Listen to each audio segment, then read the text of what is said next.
ಎಲ್ಲ ಪತ್ರಕರ್ತರ ಮಿತ್ರರಿಗೂ ನಮಸ್ಕಾರ ಹಾಗೂ ಸುಸ್ವಾಗತ. ನಾನು doctor Gangadhar, medical service centre ಸಂಘಟನೆಯ ಆಲ್ ಇಂಡಿಯಾ ಉಪಾಧ್ಯಕ್ಷ ಹಾಗೂ ಕರ್ನಾಟಕ ರಾಜ್ಯದ ಉಪಾಧ್ಯಕ್ಷ.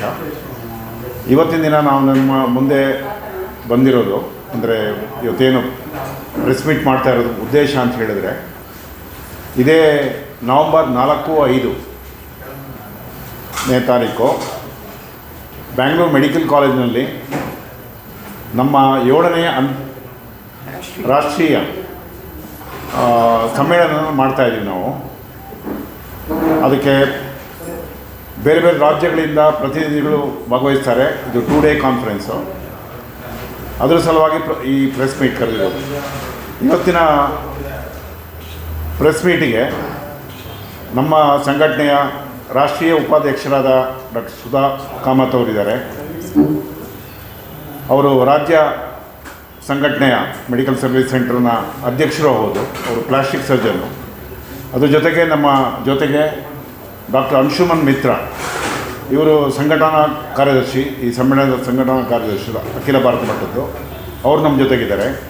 ಹಾಗೆ ನಮ್ಮ ಜೊತೆಗೆ ನಾವೊಂದು ಸ್ವಾಗತ ಸಮಿತಿ ಮಾಡಿದ್ದೀವಿ. ಸುಮಾರು 85-90 ಜನ ಇದ್ದಾರೆ. ಅದರಲ್ಲಿ ಡಾಕ್ಟರ್ ಕೆ ಲಕ್ಷ್ಮಣ್ ಅವರು ಅದರ ಚೇರ್ಮನ್ನು. ಅದನ್ನು ಸ್ವಾಗತ ಸಮಿತಿ ಪ್ರೆಸೆಂಟ್ ಮಾಡಿ ಡಾಕ್ಟರ್ ಶಶಿಧರ್ ಬೆಳಿಗ್ಗೆ ಅವರಿದ್ದಾರೆ ನಮ್ಮೊಂದಿಗೆ. ಅವರು ಮನೋರೋಗ ತಜ್ಞರು. ಹಾಗೂ ನಮ್ಮ ಜೊತೆಗೆ ನಮ್ಮ ಸಂಘಟನೆಯ ಸೀನಿಯರ್ ಸಂಘಟನಾಕಾರರು ಡಾಕ್ಟರ್ ಎಸ್ ಕೆ ಶೆಟ್ಟಿ ಅವರು ರಾಜ್ಯ ಜಂಟಿ ಕಾರ್ಯದರ್ಶಿಗಳು. ಜೊತೆಗೆ ಅವರು ಸ್ವಾಗತ ಸಮಿತಿನಲ್ಲೂ ಇದ್ದಾರೆ. ನಿಮ್ಮೆಲ್ಲರನ್ನು ಈಗ ಈ ಮೂಲಕ ಸ್ವಾಗತಿಸ್ತೇನೆ. ಜೊತೆಗೆ ಮೊದಲನೇದಾಗಿ ನಾನು ನಮ್ಮ ಸಂಘಟನೆಯ ರಾಜ್ಯ ಅಧ್ಯಕ್ಷರನ್ನ ಇದನ್ನು ನಡೆಸ್ಕೊಳ್ಬೇಕು ಅಂತ ಕೇಳ್ಕೊಳ್ತೇನೆ. ಎಲ್ರಿಗೂ ನಮಸ್ಕಾರ. ಇದು ಮೆಡಿಕಲ್ ಸರ್ವಿಸ್ ಸೆಂಟರ್ ಅಂದರೆ ಇದು ಒಂದು ಅಖಿಲ ಭಾರತ ಮಟ್ಟದ ಸ್ವಯಂ ಪ್ರೇರಿತವಾದ ಒಂದು ಸಂಘಟನೆ, ರಿಜಿಸ್ಟರ್ಡ್ ಆರ್ಗನೈಸೇಷನ್. ಇದು ಎಲ್ಲ ಸಿಸ್ಟಮ್ ವೈದ್ಯರು, ಮಾಡರ್ನ್ ಮೆಡಿಸಿನ್, ಆಯುರ್ವೇದಿಕ್, ಆಯುಷ್ ವೈದ್ಯರು ಎಲ್ಲರನ್ನೂ ಒಳಗೊಂಡಂಥದ್ದು. ಮತ್ತು ನರ್ಸಿಂಗ್, ಫಾರ್ಮಕಾಲಜಿ ಮತ್ತು ಹೆಲ್ತ್ ಕೇರ್ ವರ್ಕರ್ಸ್, ಆರೋಗ್ಯ ಸೇವೆಯಲ್ಲಿ ಯಾರ್ಯಾರು ತಮ್ಮನ್ನು ತೊಡಗಿಸ್ಕೊಂಡಿದ್ದಾರೋ, so all are included in this organisation. ಮತ್ತು ವಾಲಂಟಿಯರ್ಸು, ಯಾರು ನಮಗೆ ಬೇರೆ ಬೇರೆ ರೀತಿಯಲ್ಲಿ ನಮ್ಮ ಮೆಡಿಕಲ್ ಕ್ಯಾಂಪ್ ನಡೆಸೋದಕ್ಕೆ ಅಥವಾ ಡಿಸಾಸ್ಟರ್ ಮ್ಯಾನೇಜ್ಮೆಂಟ್ ಅದಕ್ಕೋಸ್ಕರ ಬರೋದಕ್ಕೆಲ್ಲ ಇದ್ದರು, ಅವರು ಇದ್ದಾರೆ.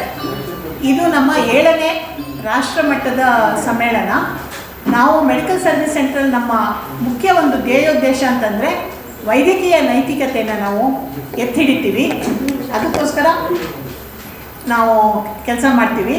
ಜೊತೆಗೆ ಯಾವುದೇ ರೀತಿಯಾದ ಒಂದು ಅಡೆತಡೆ ಇಲ್ಲದೆ ದೇಶದ ಎಲ್ಲ ಜನರಿಗೂ ಆರೋಗ್ಯ ಸೇವೆ ಸಿಗಬೇಕು ಅನ್ನೋದು ನಮ್ಮ ಒಂದು ಉದ್ದೇಶ. ಅಂದರೆ 1946ರಲ್ಲಿ ನಮ್ಮ ಸ್ವಾತಂತ್ರ್ಯ ಪೂರ್ವ ಭಾರತದಲ್ಲಿ ಬಂದಂಥ ಬೋರ್ ಕಮಿಟಿ ಹೇಳಿರೋದು, ಯಾವುದೇ ರೀತಿ ಒಂದು ಶುಲ್ಕ ಇಲ್ಲದೆ ಬರೀ ಸಾರ್ವಜನಿಕ ಅಂತ ತೆರಿಗೆ ಹಣದಿಂದ ಆರೋಗ್ಯ ಸೇವೆಯನ್ನು ನೀಡಬೇಕಾಗಿರೋದು, ಆರೋಗ್ಯ ಅನ್ನೋದು ಜನರ ಹಕ್ಕಾಗಬೇಕು ಅಂತ ಬಂದಿರೋಂಥ ಅಭಿಪ್ರಾಯ. ಹಾಗೆಯೇ ನಮ್ಮ ಸ್ವಾತಂತ್ರ್ಯ ಹೋರಾಟದಲ್ಲಿ ಯಾರು ಪ್ರಾಣತ್ಯಾಗ ಮಾಡಿದ್ರೋ, ಯಾರು ಹೋರಾಡಿದ್ರೋ ಅವರೆಲ್ಲ ಎಲ್ರಿಗೂ ವಿದ್ಯಾಭ್ಯಾಸ, ಶಿಕ್ಷಣ ಮತ್ತು ಆರೋಗ್ಯ ಉಚಿತವಾಗಿ ಸಿಗಬೇಕು ಅಂತ ಕನಸು ಕಂಡಿದ್ರು. ಸೊ ಈ ಕನಸಿನ ಮುಂದುವರಿಕೆಯಾಗಿ ನಾವು ಇದಕ್ಕೋಸ್ಕರ ನಮ್ಮ ಪ್ರಯತ್ನ ಮಾಡ್ತಾಯಿದ್ದೀವಿ. ಈ ನಿಟ್ಟಿನಲ್ಲಿ ನಾವು ಉಚಿತ ವೈದ್ಯಕೀಯ ಶಿಬಿರಗಳನ್ನ ದೇಶದಾದ್ಯಂತ ಬೇರೆ ಬೇರೆ ರಾಜ್ಯಗಳಲ್ಲಿ, ಗ್ರಾಮೀಣ ಪ್ರದೇಶ ಮತ್ತು ನಗರ ಪ್ರದೇಶದಲ್ಲಿ ಕೆಳಮಟ್ಟದ ಯಾರ ಜನರಿಗೆ ಆರೋಗ್ಯ ಸಿಗೋದಿಲ್ವೋ ಅವ್ರಿಗೆ ಶಿಬಿರಗಳನ್ನ ನಡೆಸ್ತೀವಿ. ಈ ಶಿಬಿರಗಳಲ್ಲಿ ನಾವು ಅವರಿಗೆ ಉಚಿತ ಆರೋಗ್ಯ ಸಲಹೆ ಮತ್ತು ಔಷಧಿಗಳನ್ನ ಕೊಡ್ತೀವಿ ಮತ್ತು ಆರೋಗ್ಯದ ಬಗ್ಗೆ ತಿಳುವಳಿಕೆ ಕೊಡ್ತೀವಿ. ಬೇರೆ ಬೇರೆ ಸ್ಪೆಷಲಿಸ್ಟ್ಗಳು ಬಂದು ಹೃದ್ರೋಗ ಇರ್ಬೋದು ಅಥವಾ ಡಯಾಬಿಟೀಸ್ ಇಂಥದ್ರ ಬಗ್ಗೆ ನಾವು ತಿಳುವಳಿಕೆ ಕೊಡೋದಕ್ಕೆ ನಾವು ಈ ಶಿಬಿರಗಳನ್ನ ನಡೆಸ್ತೀವಿ. ಜೊತೆಗೆ ದೇಶದಾದ್ಯಂತ ಎಲ್ಲಿ ಒಂದು ನೈಸರ್ಗಿಕ ವಿಕೋಪಗಳಾಗುತ್ತೋ ಅಲ್ಲಿ ನಮ್ಮ ಡಿಸಾಸ್ಟರ್ ಮ್ಯಾನೇಜ್ಮೆಂಟ್ ಟೀಮ್ ಅಲ್ಲಿಗೆ ಹೋಗಿ ನಮ್ಮ ಸೇವೆನ ನಾವು ಅವರಿಗೆ ಕೊಡ್ತೀವಿ. ಲಾಸ್ಟ್ ಕೋವಿಡ್ ಬಂದಾಗಲೂ ನಾವು ಆನ್ಲೈನ್ ಮತ್ತು ಆಫ್ಲೈನ್ ನಾವು ಈ ಜನರಿಗೆ ಆರೋಗ್ಯ ಸೇವೆನ ಒದಗಿಸ್ಕೊಟ್ಟಿದ್ದೀವಿ. ಇದ್ರ ಜೊತೆಗೆ ನಾವು ಆರೋಗ್ಯಕ್ಕೆ ಸಂಬಂಧಪಟ್ಟ ಬೇರೆ ಬೇರೆ ಇಶ್ಯೂಗಳೇನಿದೆ ಅದ್ರ ಬಗ್ಗೆ ಚರ್ಚೆ ನಡೆಸಿ, ಯಾವುದನ್ನು ನಾವು ಸೋಷಿಯೋ ಮೆಡಿಕಲ್ ಇಶ್ಯೂಸ್ ಅಂತ ಏನು ಕರಿತೀವಿ, ಇದ್ರ ಬಗ್ಗೆ ನಾವು ಪ್ಯಾನೆಲ್ ಡಿಸ್ಕಷನ್ ನಡೀತೀವಿ, ಚರ್ಚೆ ಮಾಡ್ತೀವಿ.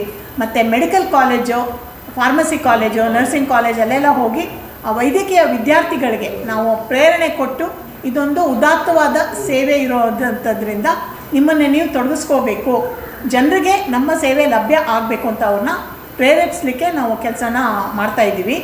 ಇಷ್ಟು ಹೇಳ್ತಾ ನಾವು ಈ ಸಮ್ಮೇಳನದಲ್ಲಿ ನಾವು ಮೊದಲನೇ ದಿನ 4ನೇ ದಿನ ಕೆಲವು ಸೈಂಟಿಫಿಕ್ ಸೆಷನ್ಗಳನ್ನ ಇಟ್ಕೊಂಡಿದ್ದೀವಿ. ಅವು ಸಾಂಕ್ರಾಮಿಕ ರೋಗಗಳ ಬಗ್ಗೆ ಮತ್ತು ಪೆರಿಫೆರಲ್ ಪಾಲಿನ್ಯೂರೋಪತಿ ಅಂತೀವಿ, ಡಯಾಬಿಟಿಸಿಂದನೋ ಅಥವಾ ಕೆಲವು ವೈಟಮಿನ್ ಡಿಫಿಷಿಯನ್ಸಿಂದನೋ ಬೇರೆ ಕಾರಣದಿಂದ ಬರೋದು, ಅದ್ರ ಬಗ್ಗೆ ಸೆಷನ್ಗಳಿರುತ್ತೆ. ಮತ್ತು ಬೇರೆ ವಿದೇಶಗಳಿಂದ ಬಂದಂಥವರು ಅವರ ದೇಶಗಳಲ್ಲಿ ಹೇಗೆ ಒಂದು ಆರೋಗ್ಯ ಸೇವೆ ಇದೆ ಅಂತ ಅದ್ರ ಬಗ್ಗೆ ಚರ್ಚೆ. ಮತ್ತು ಆಯುರ್ವೇದದ ಬಗ್ಗೆ, ಆಯುರ್ವೇದ ಒಂದು ಮಟ್ಟದಲ್ಲಿ ಬೆಳೆದು ಬಂದಿರೋದು, ಈಗ ಅದರ ಭವಿಷ್ಯ ಏನು, ಈಗ ಹೇಗಿರಬೇಕು ಅನ್ನೋದ್ರ ಬಗ್ಗೆ ನಮಗೆ ಚರ್ಚೆ ನಡೆಸ್ಕೊಡೋರು ಬನಾರಸ್ ಹಿಂದೂ ಯೂನಿವರ್ಸಿಟಿಯಿಂದ ಬಂದಂಥ ಡಾಕ್ಟರ್ ಪಟವರ್ಧನ್ ಅಂತವರು. ಬೆಳಿಗ್ಗೆ ಇನ್ಫೆಕ್ಟಿವ್ ಡಿಸೀಸಸ್ ಇದನ್ನು ನಾವು Bangalore medical college and research institute ಅವರ ಸಹಯೋಗದಲ್ಲಿ ನಡೆಸ್ತಾ ಅಲ್ಲಿರೋ ಪ್ರೊಫೆಸರ್ಗಳು ಬಂದು ಇದರಲ್ಲಿ ಪಾಲ್ಗೊಳ್ತಾರೆ. ಜೊತೆಗೆ ನಾವು ನೆಕ್ಸ್ಟ್ ಡೇ ಆ ಸಾಯಂಕಾಲ ಮತ್ತು ನೆಕ್ಸ್ಟ್ ಡೇ ಕೆಲವೊಂದು ಬೇರೆ ಬೇರೆ ಇಶ್ಯೂಗಳನ್ನ ತೊಗೊಂಡು ಅದರಲ್ಲಿ ನಾವು ಒಂದು ಪ್ರತಿನಿಧಿ ಅಧಿವೇಶನ, ಅದರಲ್ಲಿ ಚರ್ಚೆಗಳೆಲ್ಲ ನಡೆಯುತ್ತೆ. ಇಷ್ಟು ಹೇಳ್ತಾ ಈ ಒಂದು ಯಾವ ನಮ್ಮ ಮೆಡಿಕಲ್ ಸರ್ವಿಸ್ ಸಂದೇಶ ಏನಿದೆ ಅದು ಎಲ್ರಿಗೂ ಮುಟ್ಸೋ ಕೆಲಸನ ದಯವಿಟ್ಟು ನೀವುಗಳು ಮಾಡಬೇಕು.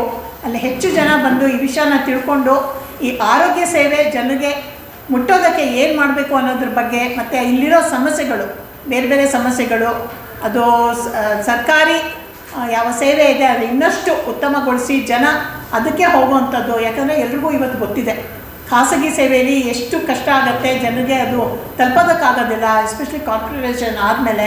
ಹಾಗಾಗಿ ಸರ್ಕಾರಿ ಸೇವೆಗಳನ್ನ, ಸಾರ್ವಜನಿಕ ಸೇವೆನ ಗಟ್ಟಿ ಮಾಡಬೇಕು ಸರ್ಕಾರ.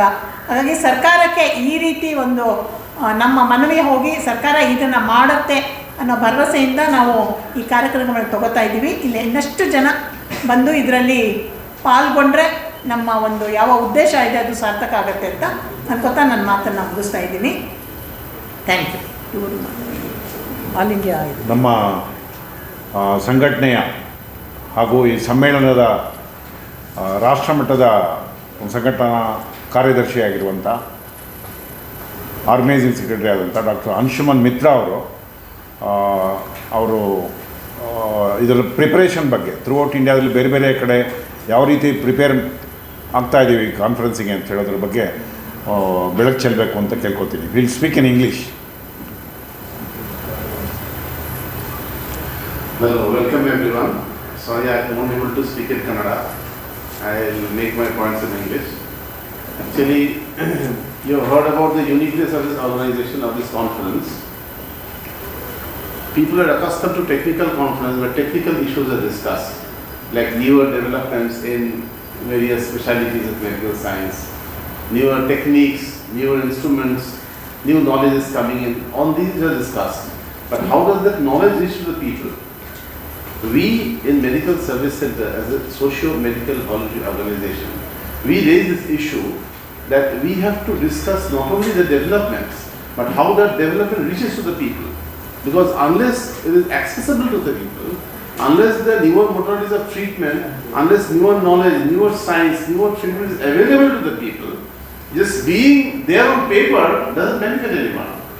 And we see in our system, still 70-80% of our people are unable to access proper organized healthcare. That is the worst condition in Amrit Mahotsav. So, we discuss here not just issues, not just cases, but problems and why these problems appear and what we should be doing as a profession, as custodian of people's health, based on the angle of medical ethics. Different, all systems of medical practice and all categories of healthcare professionals standing on the angle of medical ethics, trying to understand this multi-dimensional problem of health, which includes not only medicine, but medicine, economy, culture, language, weather, climate, so many things are involved, food, water, everything is involved which has impact on health. So you heard what are the sessions we are having. So many diverse sessions we are having where we try to work up the problems which are ailing our healthcare system and what solutions we can work towards. So in the work up to this conference over the last 2 years, we have been planning for this conference 2 years. Actually, in the COVID, everyone knows that everything was a standstill. Since end of 21-22, we started working on this. We worked in 28 states of the country to work towards this conference. Out of these 28 states, in 9 states we would have state level conferences and state level zonal meetings. And 3 district levels we had state conferences, district conferences to work up towards this conference. And in 2 states we would have state level workshops, and 3-4 states we would have state level executive committee and general body meeting.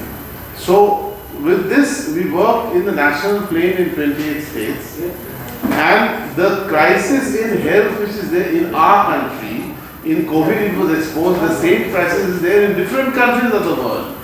So we are trying to network across the world at one level in our Indian subcontinent level and another level at the global level, where we are trying to have international interactions among the healthcare professionals to have better understanding about these issues which are actually impacting health. So we could have, over the last 1 year, we had series of online interactive sessions with 9 countries from different continents. From the Indian subcontinent, we had India, Bangladesh, Sri Lanka, Nepal, we could interact. With South Africa, we could interact. With UK and Scandinavian countries and USA, we could interact. And Cuba, we could interact. So we are planning series of 6 monthly international sessions online to have better understanding, better sharing of knowledge and sharing of goodwill and sharing of understanding between the healthcare professionals of the countries. And 6 monthly are Indian subcontinent level. Of the Indian subcontinent, we could have the first physical meet also. We had a pre-conference international networking session on health and medical education in the Indian subcontinent and people's response that we would have in Dhaka in Bangladesh on 9th October 2023. We are having in this conference, in the international session, physically we will be having delegates from USA and all these countries, they will be participating online, and this 6 monthly plan which I told, that way we will develop a closer networking and coordination on the issues ailing our health system, on the ideas of the evolution of health in different countries, different cultures, from their development, their renaissance and their pioneers, and have a better understanding to approach the problem of health, not from the concept of super profit, not from the concept of insurance and corporate health is today done, but from the concept of caring for people's health, right of people to health, and health for all by the state. That is the slogan for our conference. To do this, we interact with youngsters right from first, second years in medical colleges, in homeopathic nursing, paramedical colleges, in technical, medical, paramedical, technical colleges, also pharmacy colleges. We involve youngsters into working for people's health. We take them to the slum areas, to the rural areas which are health deprived. They learn to understand, look at the multi-dimensional aspect of health. It is not only MCQ, the way NMC and the way NEXT are being done, just going MCQs and mugging up and question banks and online studies. It's not that. You have to read. We have learned from William Osler, that one of the founders of clinical medicine, that not reading a book is like blindly going about knowledge, and not going to the patient is like not swimming without not going to the water or river at all. So today the way medical education is going more and more paper based, more and more online based, and more away from the bedside, we feel when bedside clinics are being compromised, the fundamental being a physician, being growing into a responsible healthcare professional is being compromised. So we take people to the community, we teach them to learn, interact with the people, see with their own eyes how people are faring, how health is being affected. And they learn to take responsibility of people's health. We do through slum areas and rural areas where health is normally compromised, and we take this zone of disaster because we as an Indian subcontinent, we have all 7 geoclimatic variations in the country. As in the world, it is a subcontinent. We have all geoclimatic variations, all there is there in our country. So we have all sorts of disasters, natural and man-made, and we are most unprepared to face it. A lot of things are there in paper, but it doesn't appear on the ground level. So we take youngsters and young professionals to the ground level, directly at the bottom, not from the top, but directly at the bottom, to the victims, to be with the people, to share with the people. Whenever people are in disaster, distress and deprivation, we take people over there.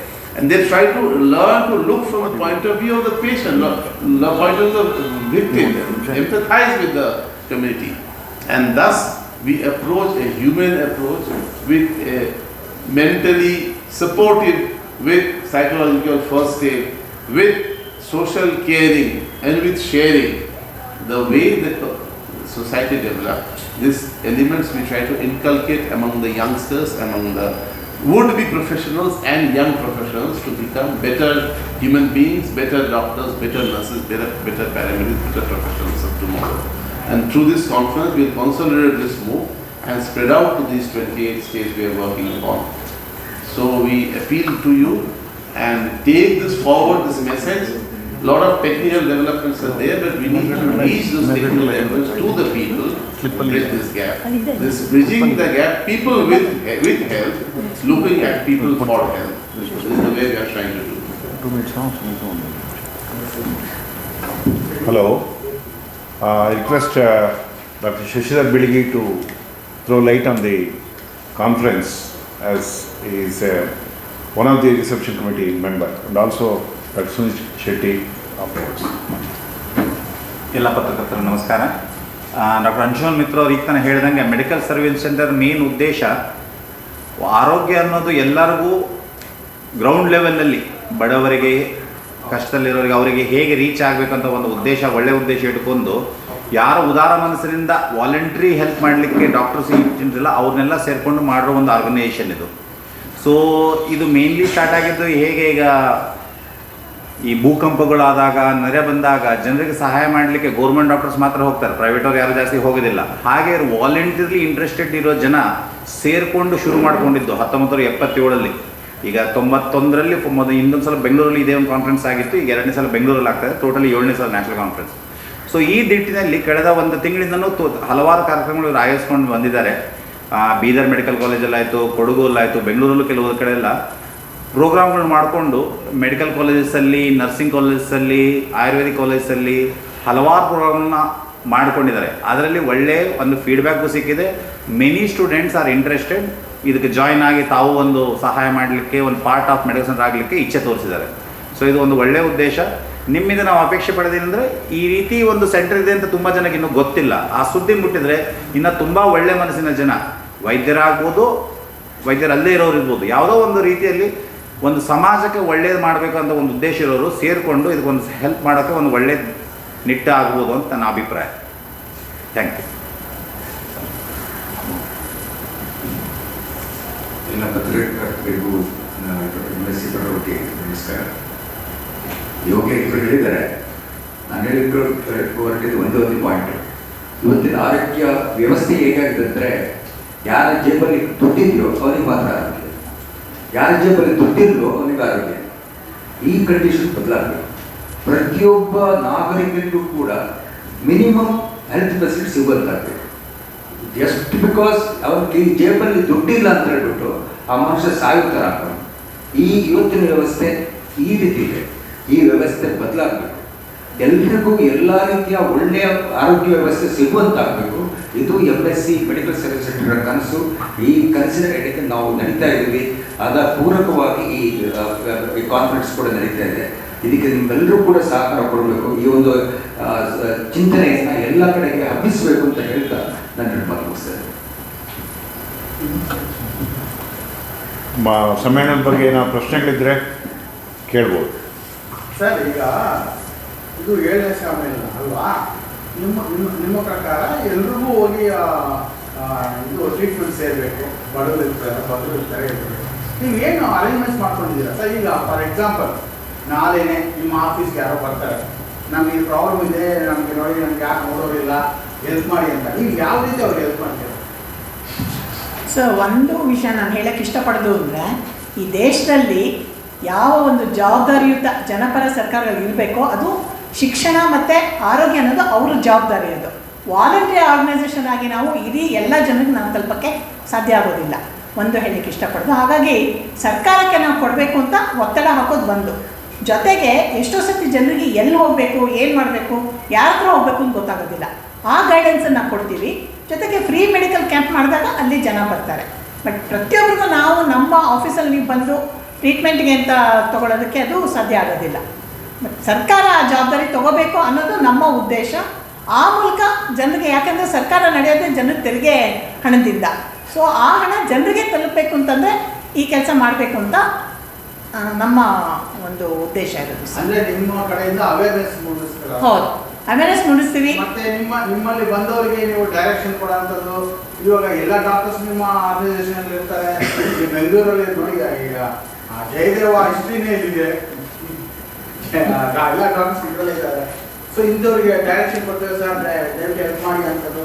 ಹೌದು, ಏನಾದರೂ ಮಾಡೋದು? ಅಷ್ಟು ಮಾಡ್ತೀವಿ, ಖಂಡಿತ ಮಾಡ್ತೀವಿ. ಎಷ್ಟೋ ಸತಿ ನಮಗೆ ಕಾಲ್ಗಳು ಬರುತ್ತೆ ಬೇರೆ ಬೇರೆ ಕಡೆಯಿಂದ. ಎಲ್ಲಿಗೆ ಹೋಗಬೇಕು ಅಂತ ಗೊತ್ತಿರೋದಿಲ್ಲ. ಮತ್ತು ಸರ್ಕಾರದಿಂದ ಕೆಲವೊಂದು ಅನುಕೂಲಗಳು, ಫೆಸಿಲಿಟೀಸ್ ಇದೆ, ಅದು ಗೊತ್ತಿರಲ್ಲ ಅವರಿಗೆ. ಆ ಇದರಲ್ಲಿ ನಾವು ಖಂಡಿತ ಡೈರೆಕ್ಟ್ ಮಾಡ್ತೀವಿ. ಇದು ಬರೀ ಬೆಂಗಳೂರು ಮಾತ್ರ ಅಲ್ಲ, ಬೇರೆ ಬೇರೆ ರಾಜ್ಯಗಳಲ್ಲೂ ಸಹ ಅವ್ರು ಬಂದಾಗ ಎಲ್ಲಿ ಹೋಗಬೇಕು, ಏನು ಯಾವ ಸ್ಪೆಷಲಿಸ್ಟ್ ಹೋಗಬೇಕು, ಮತ್ತು ಎಲ್ಲಿ ಒಳ್ಳೆ ಚಿಕಿತ್ಸೆ ಸಿಗುತ್ತೆ. ಯಾಕಂದರೆ ಸರ್ಕಾರದಲ್ಲೂ ಕೆಲವು ಕಡೆ ಒಳ್ಳೆ ಚಿಕಿತ್ಸೆ ಸಿಗೋದಿದೆ.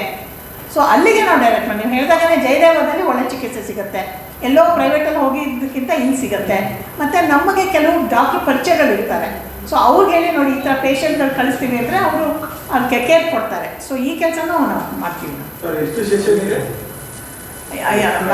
2 ದಿನದಿದೆ, 4ನೇ ತಾರೀಕು 5ನೇ ತಾರೀಕು. ಅದರಲ್ಲಿ ಬೆಳಿಗ್ಗೆ ಒಂದು ಸೈಂಟಿಫಿಕ್ ಸೆಷನ್ನು, ಆಮೇಲೆ ಇನಾಗ್ರೇಷನ್ನು, ಆಮೇಲೆ 2 ಪ್ಯಾರಲಲ್ ಸೆಷನ್ ನಡೆಯುತ್ತೆ. ಅದು ಒಂದು 3:30 4:30, 4:30 5:30 ತನಕ ಅನ್ನೋ ಸೆಷನ್ ಇದೆ. ಸಾಯಂಕಾಲ ಕಲ್ಚರಲ್ ಪ್ರೋಗ್ರಾಮ್ ಇದೆ. Next day delegate session.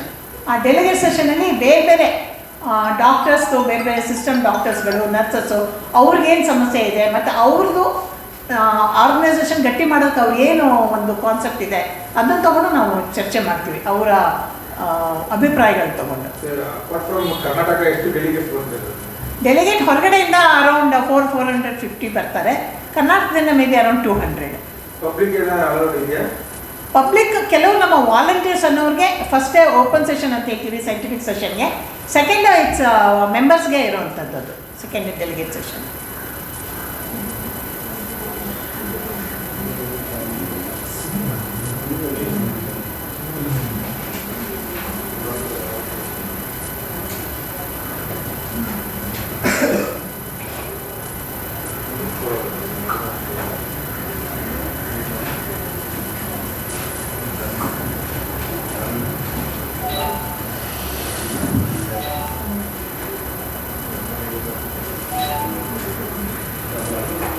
Medical service centre ಇದು ಸರ್ವಿಸ್ ತಗೋಬೇಕಾದ್ರೆ ಮೆಂಬರ್ಶಿಪ್ ಎಲ್ಲ ನಾನು ಸರ್, ಅಂದರೆ ನಮ್ಮ ಈ ನಿಮ್ಮ ಸಂಸ್ಥೆಗೆ ನಮ್ಮ ಸಂಸ್ಥೆಗೆ ಈ ಫೀಲ್ಡಲ್ಲಿ ಇರೋರು ಡಾಕ್ಟರ್ಸು, ನರ್ಸಸ್ಸು, ಅವ್ರಿಗೆ ಮೆಂಬರ್ಶಿಪ್ ಇದೆ.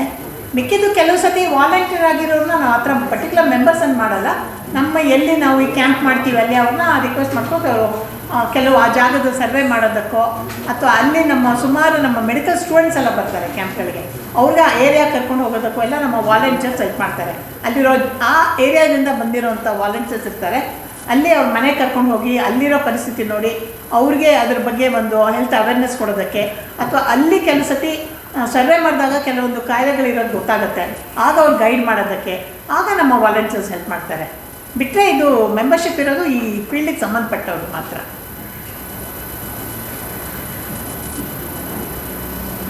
ಇಲ್ಲಿವರೆಗೂ ಈ ಬ್ಯಾಂಗ್ಳೂರಲ್ಲಿ ಬ್ಯಾಂಗ್ಳೂರ್ ಮಾತಾಡ್ತೀವಿ, ಎಷ್ಟು ಜನ ನಿಮ್ಮ ಸರ್ವಿಸನ್ನ ಯೂಟಿಲೈಸ್ ಮಾಡ್ಕೊಂಡಿದ್ದೀವಿ?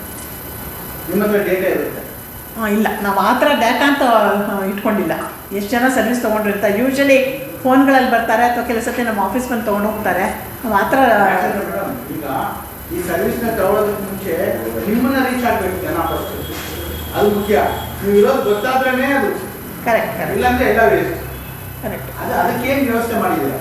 ಇದುವರೆಗೆ ಮಾಡಿಲ್ಲ. ನಿಮ್ಮ ಸಜೆಷನ್ ಚೆನ್ನಾಗಿದೆ. ವಿ ವಿಲ್ ಮಾಡ್ಕೊತೀವಿ. ನೀವು ಗೊತ್ತಾಗಬೇಕು ನಮಗೆ ಫಸ್ಟ್. Correct correct. ಆಗ ನಾವು ನಿಮ್ಮನ್ನ ಕೇಳೋಕ್ಕಾಗುತ್ತೆ. Okay okay. ನಾವು ಮೇಂಟೈನ್ ಮಾಡಿಲ್ಲ. ನಿಮ್ಮ ಯುವರ್ ಸಜೆಷನ್ ಇಸ್ ಗುಡ್. ಇಲ್ಲ ಬೆಂಗಳೂರು ಕೆಲವು ಸ್ಲಮ್ಮಲ್ಲಿ ಪ್ರೋಗ್ರಾಮ್ಸ್ ಮಾಡಿದ್ದಾರೆ. ಗೋರಗುಂಟಪಾಳ್ಯ ಆಯಿತು, ಆ ಕಡೆ ಲಗ್ಗೆರೆ ಕಡೆಗೆಲ್ಲ ಕೆಲವೊಂದು ಮಾಡಿದ್ದಾರೆ. ದಾವಣಗೆರೆಯಲ್ಲಿ ತುಂಬ ಚೆನ್ನಾಗಿದ್ದು ನಡೆಯುತ್ತೆ ಪ್ರೋಗ್ರಾಮ್ಗಳೆಲ್ಲ. ಇದೆಲ್ಲ ಯಾರು ಡಾಕ್ಟರ್ ಸ್ವಲ್ಪ ಇದರಲ್ಲಿ ಇಂಟ್ರೆಸ್ಟೆಡ್ ಇದ್ದಾರೆ, ಡಾಕ್ಟರ್ ವಸುದೇಂದ್ರನ್ ದಾವಣಗೆರೆಯಲ್ಲಿ, ಇಲ್ಲಿ ಸುಧಾ ಮೇಡಮ್ ಇದ್ದಾರೆ. ಸೊ ಎಲ್ಲಿ ಇದ್ದಾರೆ ಆ ರೀತಿ. ಸೊ ದೊಡ್ಡದು ಬೆಳೀತಾ ಇದೆ. ಮೇನ್ಲಿ ವೆಸ್ಟ್ ಬೆಂಗಾಲಲ್ಲಿ ಇರೋದಿದು. ಕರ್ನಾಟಕದಲ್ಲಿ next 3 number of doctors are part of medical service centre. ಶುರು ಆಗಿದೆ, ಬೆಳೀತಾ ಇದೆ, ಬೆಳಿಬೇಕು. ಆ ರೀತಿ ಇನ್ನೂ ಇವ್ರು ಇಟ್ಕೊಂಡಿಲ್ಲ, ಇಟ್ಕೊಳ್ಳೋಕ್ಕೆ ಹೆಲ್ಪ್ ಮಾಡ್ತಾರೆ. ಈಗ ನಾನು ಕೂಡ I am A volunteer for them. Help ಮಾಡೋದು ಕೇಳಿದಾಗೆಲ್ಲ ಹಾಗೆ ಬೆಳೀತಾ ಇದೆ ಆರ್ಗನೈಸೇಷನ್. ಇನ್ನು ಈಗಲೂ ಗುಲ್ಬರ್ಗ, ಬೀದರಲ್ಲಿ ಕೂಡ ತುಂಬ ಸ್ಟ್ರಾಂಗ್ ಆಗಿದೆ ಇದು ಕೆಲವೊಂದು ಕಡೆ. ಈಗ ನಿಮ್ಮ ಮೆಡಿಕಲ್ ಸರ್ವಿಸ್ ಸೆಂಟರ್ ಇದೆ. ಇವಾಗ ನೀವು ಹೇಳಿದ್ರೆ ರೆಫರೆನ್ಸ್ ಮಾಡ್ತೀವಿ ನಾವು ಕೆಲವೊಂದು ಜೆ.ಬಿ. ಹಾಸ್ಪಿಟಲ್ ಹೋದರೆ ಪೇಷಂಟ್ಸ್ಗಳಿಗೆಲ್ಲ ತಿಳಿಸಿ ಎಲ್ಲ ಹೇಳಿದ್ರು. ಸೊ ಅಲ್ಲಿ ಇವಾಗ ಒಬ್ರು ಅಡ್ಮಿಟ್ ಆದಂದ್ರೆ ಲಕ್ಷಾಂತರ ರೂಪಾಯಿ ಪೇ ಮಾಡಬೇಕಾಗುತ್ತೆ ಹಾಸ್ಪಿಟಲ್. ಸೊ ಅದನ್ನೇನೋ ನೀವು ರಿಲೀಸ್ ಮಾಡೋಕ್ಕಾಗುತ್ತೆ ನಿಮ್ಮ ಇದರಿಂದ ಏನೋ ಹೋದರೆ ಮಾತಾಡಿದ್ರೆ ಮೆಡಿಕಲ್ ಅನುಕೂಲ ಆಗುತ್ತೆ. ಜಯದೇವದಲ್ಲಿ ನಾನು ಮೇಬಿ ಅದರ್ ಹಾಸ್ಪಿಟಲ್ಸ್ ಅಲ್ಲ, ನಾವು ಸಾಮಾನ್ಯ ಕಳಿಸೋದು ಸರ್ಕಾರಿ ಆಸ್ಪತ್ರೆಗಳನ್ನ. ನಾನು ನಿಮ್ಗೆ ಫೋನ್ ಮಾಡಿರ್ತೀನಿ, ನೀವು ಇಂಥ ಕಡೆ ಹೋಗಿ ಅಂದಾಗ ಅಲ್ಲೂ ನಾನು ಅಡ್ಮಿಟ್ ಆಗ್ತೀನಿ. ಅಲ್ಲೋದ್ರೆ ನನಗೆ ಫುಲ್ ಟ್ರೀಟ್ಮೆಂಟ್ ತೊಗೊಳ್ಳೋಷ್ಟು ಲಕ್ಷಾಂತರ ರೂಪಾಯಿ ಬಿಲ್ ಆಗುತ್ತೆ. ಸೊ ಅದನ್ನು ನಿಮ್ಗೆ ಗಮನಿಸಿದ್ರೆ ನೀವೇನೋ ಅದನ್ನ ಸ್ವಲ್ಪ ರಿಲೀಸ್ ಮಾಡೋಕ್ಕಾಗುತ್ತೆ. ಅಲ್ಲ, ಗೌರ್ಮೆಂಟು ಅಥವಾ ಈ ಯಾವುದು ಆಟೋನಾಮಸ್ ಇದೆ ಅಲ್ಲಿ ಕೆಲವೊಂದು ಫೀಸ್ ಇರುತ್ತೆ. ತೀರಾ ಪ್ರಾಬ್ಲಮ್ ಎಲ್ಲ ಆಗಿದ್ದರೆ ಅವ್ರಿಗೆ ಕೆಲವೊಂದು ಪರ್ಟಿಕ್ಯುಲರ್ ಜಯದೇವ ಅಂತ ಕಡೆ ಎಲ್ಲ ಅವ್ರಿಗೆ ಕೆಲವು ಗೌರ್ಮೆಂಟ್ ಫಂಡ್ಗಳಿರುತ್ತೆ, ಅವ್ರಿಗೆ CM ಫಂಡ್ ಎಲ್ಲ. ಸೊ ಅದು ಕೊಡೋದಕ್ಕೆ ನಾನು ಸಹಾಯ ಮಾಡೋದು. ಯಾಕೆ ನೀವು ಒಂದು ಹೆಲ್ತ್ ಡೆಸ್ಕ್ ಬರುತ್ತಲ್ಲ, ಒಂದು ಇಂಥ ಗೌರ್ಮೆಂಟ್ ಹಾಸ್ಪಿಟಲ್ ಕಡೆ ಒಂದು ಇಟ್ಟು ನಿಮಗೆ ಎಲ್ಲ ಡೈರೆಕ್ಟ್ ಎಕ್ಸ್ಪರ್ಟ್ ಅಂತ ಅಲ್ಲಿ ಬರೋರಿಗೆ ಹೆಲ್ಪ್ ಮಾಡಲಿಕ್ಕೆ ಒಬ್ರು ಇದ್ರೆ ಸಾಕು. ನನಗೆ ತಿಳಿದ ಮಟ್ಟಿಗೆ ಯಾವುದೇ ಗೌರ್ಮೆಂಟ್ ಹಾಸ್ಪಿಟಲ್ಗಳಲ್ಲಿ ಯಾವುದೇ ಡಿಸೀಸ್, ಎಕ್ಸ್ಟ್ರೀಮ್ ಡಿಸೀಸ್ ಹೋದ್ರೂ ಸಾವಿರಗಳೆಲ್ಲ ಫೀಸ್ ಆಗುತ್ತೆ. ಅದು ಕೈಂಡ್ ಇನ್ಫಾರ್ಮೇಶನ್. ಒಬ್ಬ ಡೆಂಗು ಫೀವರು ಬಂದು ICU ಅಲ್ಲಿದ್ದು ಎಲ್ಲ ಆಗಿ ಮನೆಗೆ ಹೋದಾಗ ಎಷ್ಟು ಬಿಲ್ಲು ಅಂತ ಕೇಳಿದ್ವಿ. 10 ರೂಪಾಯಿ ಪೇ ಮಾಡಬೇಕು ಸರ್ ನೀವು ಒಂದು CV ರಾಮನ್. ಸೊ ಈ ಥರ ಇದೆ, ಫೆಸಿಲಿಟೀಸ್ ಇದೆ. ಅದು ಕೂಡ ಜನಕ್ಕೆ ಇನ್ನೂ ಮುಖ್ಯ ಇಲ್ಲ. ನಿಮ್ಮ ಅದು ಹೆಲ್ಪ್ ಡೆಸ್ಕ್ ಅಂತ ಒಂದು ಆಗ್ತಾರಲ್ಲ, ಒಬ್ಬರು ನಿಮ್ಮವ್ರು ಯಾರಾದ್ರೂ ಇದ್ದರೆ ಇಲ್ಲ. ಇದು ಒಂದು ವಿಷಯ ಇದೆ. ನೀವು ಡೆಂಗು ವಿಷಯ ಹೇಳಿದ್ರಿ. ಒಂದು ಡೆಂಗು ಪೇಷಂಟ್ ಬಂದು ಪ್ರೈವೇಟ್ ಹಾಸ್ಪಿಟ್ಲಿಗೆ ಹೋದರೆ, ಕಾರ್ಪೊರೇಟ್ ಹಾಸ್ಪಿಟ್ಲಿಗೆ ಹೋದರೆ, ನನ್ನ ಪೇಷಂಟ್ ನಾನು ಹಾಸ್ಪಿಟ್ಲಿಗೆ ಕಳಿಸಿದ್ದು ಫಿಲೋಮಿನಾ ಹಾಸ್ಪಿಟ್ಲಿಗೆ 1,80,000 ರೂಪಾಯಿ ಬಿಲ್ ಆಗಿದೆ. ಈ ಥರ CV ರಾಮನ್ ಹಾಸ್ಪಿಟ್ಲಿಗೆ ಹೋದರೆ 50 ರೂಪಾಯಲ್ಲೇ ಅಡ್ಮಿಟ್ ಆಗ್ಬೋದು. ಟ್ರೀಟ್ಮೆಂಟು ಭಾಳ ಇದರಲ್ಲಿ ಆಗುತ್ತೆ. ಅದೇ ರೀತಿ ಗೌರ್ಮೆಂಟ್ ಹಾಸ್ಪಿಟ್ಲಿಗೆ ಇನ್ನು ಹೆಚ್ಚು ಆಗಬೇಕು ಅಂತ ಹೇಳೋದು ನಮ್ಮ ಪ್ರಯತ್ನ. ಈ ಗೌರ್ಮೆಂಟ್ಗಳು ಏನು ಮಾಡ್ತಾಯಿದ್ದಾರೆ ಇವತ್ತಿನ ದಿನ, ಈ ಬೆಂಗಳೂರು ನಗರ ತಗೊಂಡ್ರೆ ಸಹ ಒಂದು 30 ವರ್ಷದಲ್ಲಿ ಬೆಂಗಳೂರು ಪಾಪ್ಯುಲೇಷನ್ ಎಷ್ಟು ಜಾಸ್ತಿ ಆಗಿದೆ, ಎಷ್ಟು ಬೆಳೆದಿದೆ ಬೆಂಗಳೂರು, ಅಷ್ಟರ ಮಟ್ಟಿಗೆ ಬೆಂಗಳೂರಲ್ಲಿ ಆಸ್ಪತ್ರೆಗಳು ಸರ್ಕಾರಿ ಆಸ್ಪತ್ರೆಗಳು ಜಾಸ್ತಿ ಆಗಿಲ್ಲ. ಇದೆಲ್ಲ ನಿಮ್ಮ ಗಮನಕ್ಕೆ ಬಂದಿರ್ಬೋದು. ಇದನ್ನು ನಮ್ಮ ಸಂಘಟನೆಯಿಂದ ನಾವು ಸರ್ಕಾರಕ್ಕೆ ಒತ್ತಾಯ ಮಾಡ್ತೀವಿ. ಇನ್ನೂ ಜಾಸ್ತಿ ಸರ್ಕಾರಿ ಆಸ್ಪತ್ರೆಗಳನ್ನು, BBMP ಆಸ್ಪತ್ರೆಗಳನ್ನು, ಹೆರಿಗೆ ಆಸ್ಪತ್ರೆಗಳನ್ನು ಜಾಸ್ತಿ ಮಾಡಿ ಜನರಿಗೆ ಹೆಲ್ಪ್ ಆಗಲಿ ಅಂಥೇಳಿ. ಆದರೆ ಆಗ್ತಾ ಇರೋದು ವ್ಯತಿರಿಕ್ತವಾಗಿ ಆಗ್ತಾಯಿದೆ. ಕಾರ್ಪೊರೇಟ್ ಹಾಸ್ಪಿಟಲ್ಗಳು ಜಾಸ್ತಿ ಬೆಳೀತಾ ಇರೋದು ನೋಡ್ತಿದ್ದೀರಾ. ಎಲ್ಲ ಇನ್ಶೂರೆನ್ಸ್ ಟೈಅಪ್ ಆಗಿರುವಂಥ ಆಸ್ಪತ್ರೆಗಳು, ಜನಸಾಮಾನ್ಯರು ಭಾಳ ಕಷ್ಟದಲ್ಲಿದ್ದಾರೆ. ಇದು ನಾವು ಅಲ್ಲ, ಅದು ಥೀಮ್ ಕರೆಕ್ಟು. ಅದು ಆಗಬೇಕು ಅಂಥೇಳಿ ಒತ್ತಾಯ ಮಾಡಿ ಗೌರ್ಮೆಂಟ್ ಮೇಲೆ ಪ್ರೆಷರ್ ತರಬೇಕಾಗುತ್ತೆ. ನಾವು ಜನಸಾಮಾನ್ಯರ ಜೊತೆ ಸೇರಿಬಿಟ್ಟು ನಾವು ಮಾಡಬೇಕು, ಜನಸಾಮಾನ್ಯರು ಹೆಲ್ಪ್ ಮಾಡಬೇಕು. ಇಲ್ಲಿ ಒಂದು ವಿಷಯ ನಾನು ಗಮನಕ್ಕೆ ತರೋದು ಅಂದರೆ, ನಮ್ಮ ಕೆಲವು ವಾಲಂಟಿಯರ್ ಹೆಣ್ಮಕ್ಳು ಯಶವಂತಪುರ ಏರಿಯಾದಲ್ಲಿ ಒಂದು BBMP ಹಾಸ್ಪಿಟ್ಲ್, ಹೆರಿಗೆ ಆಸ್ಪತ್ರೆ ಇತ್ತು. ಅದನ್ನು ಕೋವಿಡ್ ಆಸ್ಪತ್ರೆ ಮಾಡ್ತೀವಿ ಅಂತ ಅಪ್ಡೇಟ್ ಮಾಡಿ ಅದು ಮುಚ್ಚೇ ಬಿಟ್ಟಿದ್ದಾರೆ. ಸೊ ನಮ್ಮ ಕೆಲವು ಹೆಣ್ಮಕ್ಳು ಆ ಏರಿಯಾದಲ್ಲಿ ವರ್ಕ್ ಮಾಡಿರೋರು, ನಮ್ಮ ಕೆಲವರು ಗೊತ್ತಿರೋರೆಲ್ಲ ಹೇಳಿ ಗೌರ್ಮೆಂಟ್ ಮೇಲೆ ಪ್ರೆಷರ್ ಹಾಕಿರೋದ್ರಿಂದ ಈಗ ನವಂಬರಲ್ಲಿ ನಾವು ಸ್ಟಾರ್ಟ್ ಮಾಡ್ತೀವಿ. ಹಾಸ್ಪಿಟಲ್ ಸುಸಜ್ಜಿತವಾಗಿದೆ, ಎಲ್ಲ ಇದೆ, ಮುಚ್ಚಾಕಿದ್ದಾರೆ. ಹೇಳಿದ್ರಿಂದ ಅದು ಸ್ಟಾರ್ಟ್ ಆಗೋಕ್ಕೆ ಸಾಧ್ಯತೆಗಳು ಬರ್ತಾ ಇದೆ. ಈಗ ಮಾಡ್ತೀವಿ ಅಂತ ಹೇಳಿದ್ದಾರೆ, ಇನ್ನೂ ಫಾಲೋ ಅಪ್ ಮಾಡಬೇಕೇನೋ. ಸೊ ಈ ಥರ ನಾವು ಬೇರೆ ಬೇರೆ ಏರಿಯಾಗಳಲ್ಲಿ ವಾಲಂಟಿಯರ್ಸ್ಗಳು ಇಲ್ಲಿ ನಮಗೇನೋ ಒಂದು ಪ್ರಾಬ್ಲಮ್ ಇದೆ ಅಂತ ಹೇಳಿದರೆ ಅಲ್ಲಿ ನಾವು ಅದನ್ನು ಇಶ್ಯೂಗಳು ತೊಗೋಬೋದು ಅಂತ ಹೇಳೋಕ್ಕೆ ಇಷ್ಟ.